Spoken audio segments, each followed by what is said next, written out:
Good evening.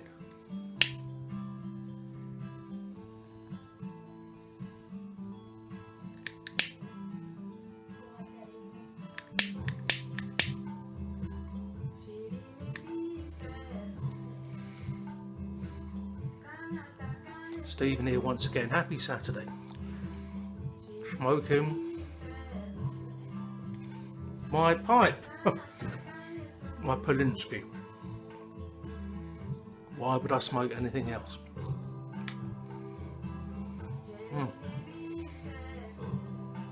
I do love this. Although I've learned a lesson from last night. Having said it's beautifully balanced, and it is, perhaps for someone with teeth in better condition than mine.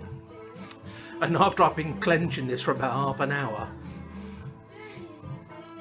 I could tell.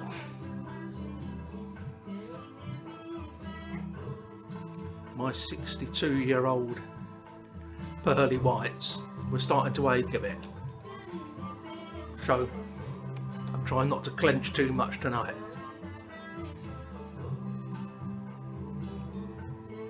And in it I'm smoking another one from Mike's box of delights that he sent me. This is another one that's become a favourite with me. This is a Boswell tobacco. Pennsylvania Dutch Trees.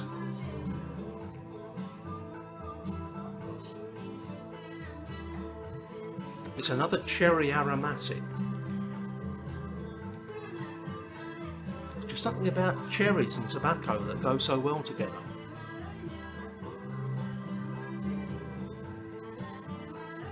Is that music a bit too loud? Is it? We'll leave it for a moment. Anyway, yeah, another cherry aromatic. But this one reminds me of cherry cough sweets, which might not sound very appealing to you, but I actually enjoy it.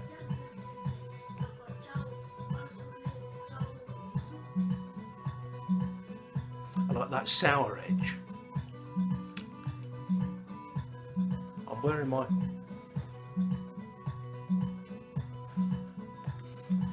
Blade Runner t-shirt in honour of the new one that's come out, which sounds absolutely incredible. I'm going to have to see it at some point, although I can't remember the last time I went to the pictures. But I'm so glad that it's been a success, because Blade Runner, the original Blade Runner, was one of my all-time favourite films. And when I heard they were doing not a remake, but a sequel, I thought, but hopefully it's going to be good. From the reviews I've read so far, it is. Cheers. Drinking something different tonight.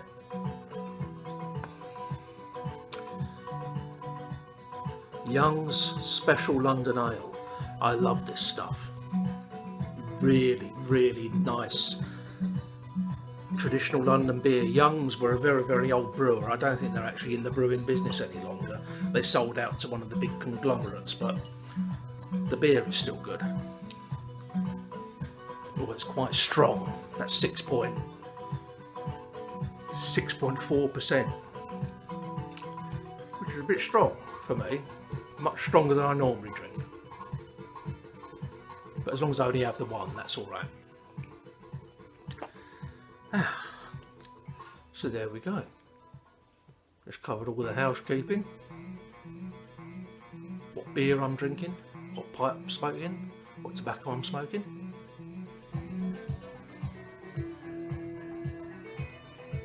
Cheers.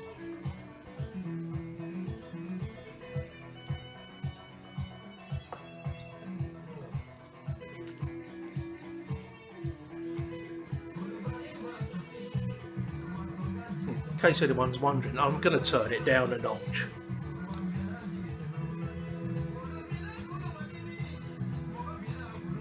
Amadou Mariam, a blind couple from Mali in Africa. Fantastic album. Excuse me a second.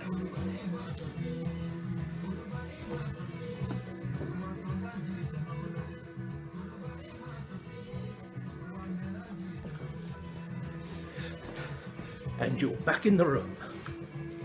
Sorry about that. Thank you all for your good wishes after last night's video. I don't intend to moan on about my health because, you know, we all have our issues and our problems, and, you know, so we just have to take it a day at a time. And now I'm repeating myself. It's all going on here. Anyway, I told myself I was going to keep this one short after last night's epic.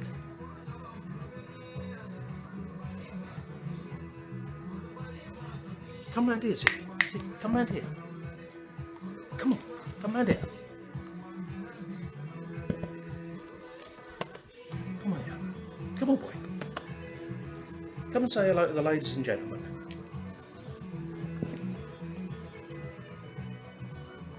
There we go. Who's a good boy?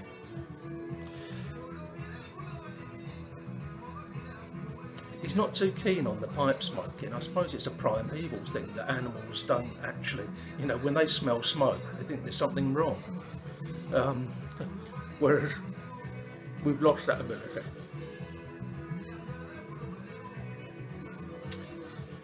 You know, I was looking at my channel page earlier because I'm coming up to my 1 year anniversary, which seems incredible. I've been on here a year.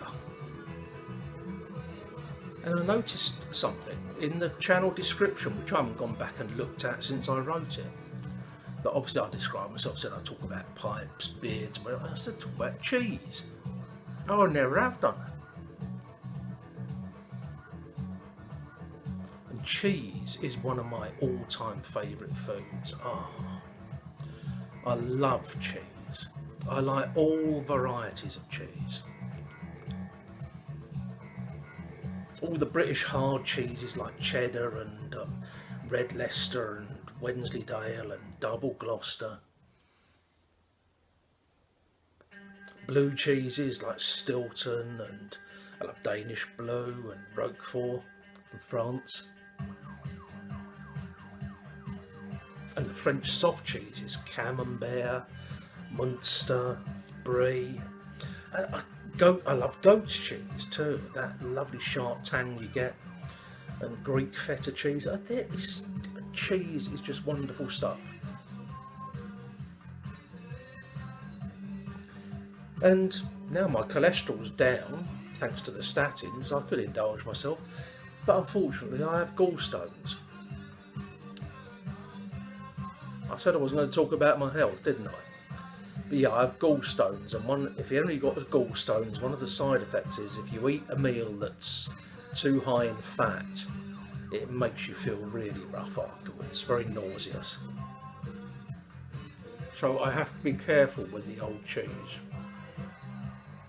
which is a shame, because I think if there was one food that I would pick over any other, if I had to choose, cheese would be the one.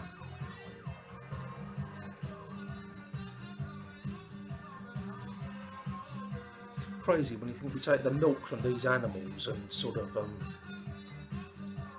ferment it or whatever you do to make this hard product that we eat, and it's absolutely unbelievable. Oh, I love it. So much so that there is only one cheese, I can hand on heart say, one cheese that I have ever had that I will never eat again. And for me to turn down a cheese, that's something.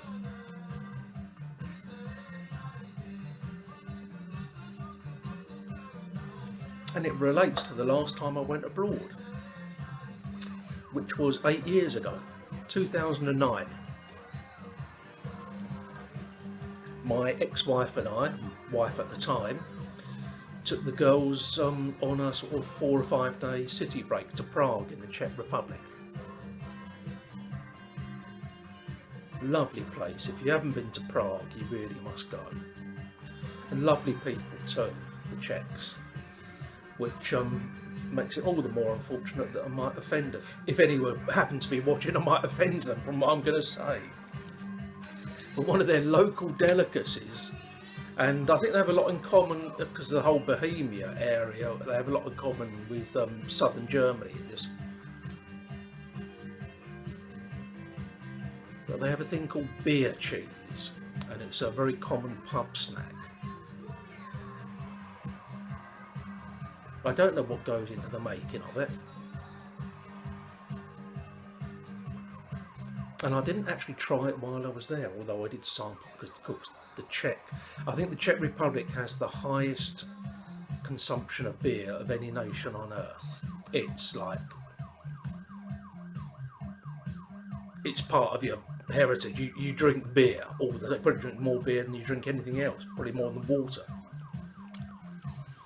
And I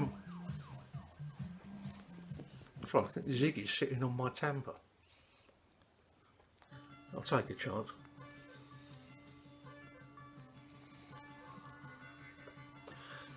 And yeah, they have this beer cheese, which is a common pub snack there.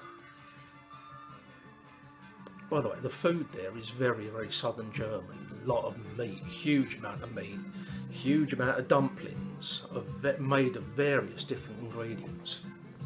But it's my kind of food, I love it. You know, raised in Britain in the 50s and 60s, I like food that sticks to your ribs, you know, suet puddings and all that kind of stuff. So I felt this sort of kindred spirit with the food there. I enjoyed it very much. But all the time I was there, I never tried any beer cheese. And unbeknownst to me, while we were there, my wife and daughters went out, because knowing my love of cheese, went out and bought me at a local shop a portion of beer cheese and brought it back to England and presented it to me when we were here. It was wrapped in wax paper. I still remember the smell. Absolutely incredible. It made everything else, I think, in the suitcase they brought it back in smell as well. And when I say absolutely incredible, I mean it stank. Now, cheese can smell. You know, we all know cheese can smell. But this stank. And it smelled of vomit.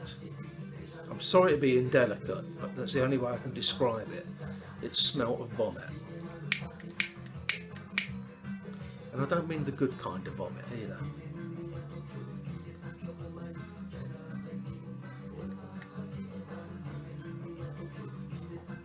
This stuff smelt like the bile of Satan rising from the depths of hell. Oh, God.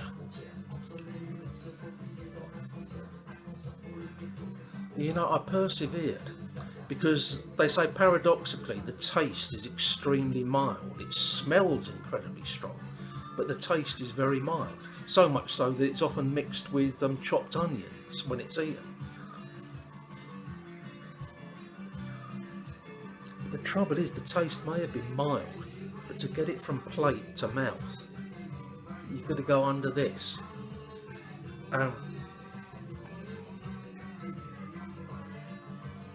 Not only that, but once it was in your mouth, you still had the smell going up. So, oh.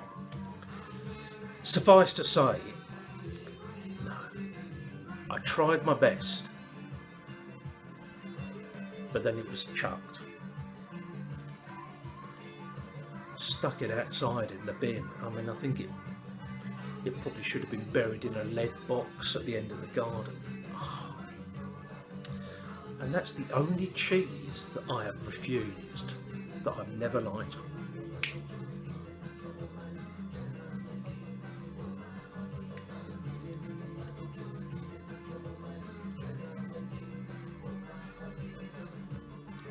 But other than that, cheese is the way to go.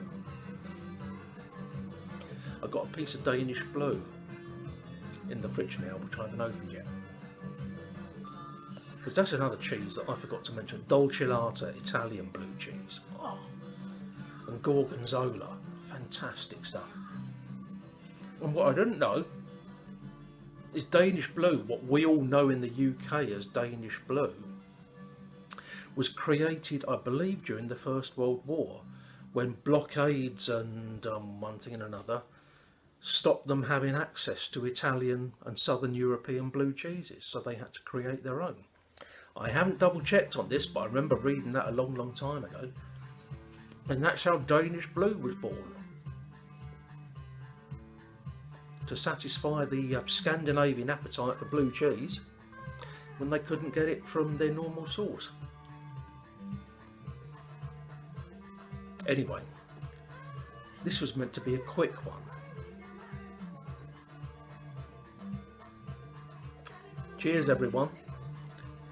You can't beat a nice murky bit of real British beer.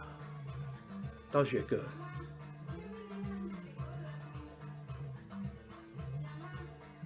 And now I've definitely got to go because my glass is empty. That won't do. Thank you all again for your good wishes. I've lost my lighter, I've lost my tamper. It's just...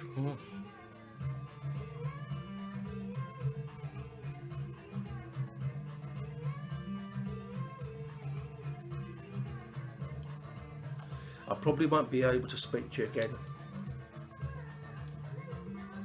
until next Sunday, which is the day I'm having my scan done. So